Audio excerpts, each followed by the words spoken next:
അത് കേന്ദ്ര സർക്കാർ നടപ്പാണെങ്കിൽ കേന്ദ്ര സർക്കാർ നടപ്പായിക്കോട്ടെ, നമുക്ക് ലൈൻ വേണമെന്നല്ലേ ഉള്ളൂ. അതും ഞാൻ അവരോട് സംസാരിച്ചതാണ്. അത് ഇത് എന്തെങ്കിലും അതിൻ്റെ അകത്ത് മറ്റു ഉദ്ദേശങ്ങളുണ്ടെങ്കിൽ നമുക്കതിന് തടസ്സമില്ല. നിങ്ങൾ നടപ്പായിക്കോ, ഞങ്ങൾ നടപ്പാക്കുമ്പോൾ ഞങ്ങളുടെ രീതിയിൽ നടപ്പാക്കും. അതാണല്ലോ അതിന്റെ ഉദ്ദേശം.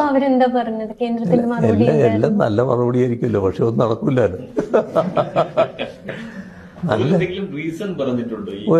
ഒരു റീസണും പറഞ്ഞിട്ടില്ല.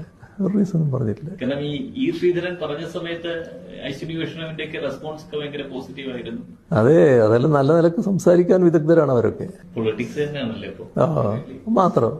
സാധാരണഗതിയിൽ ഒരു എക്സ്ക്ലൂസീവ് ലൈൻ ഉണ്ടാകുക, അതിലൂടെ ഫാസ്റ്റ് ട്രെയിൻ പോവുക, നല്ല രീതിയിൽ ആളുകൾക്ക് അങ്ങോട്ടും ഇങ്ങോട്ടും സഞ്ചരിക്കാൻ പറ്റുക, ഇതൊക്കെ എല്ലാവരും ആഗ്രഹിക്കുന്ന കാര്യമല്ലേ. അതിന് മാത്രമാണല്ലോ നമ്മൾ ശ്രമിച്ചത്. അത് LDFന് പ്രത്യേക എന്തെങ്കിലും നേട്ടം ഉണ്ടാക്കാനല്ലല്ലോ.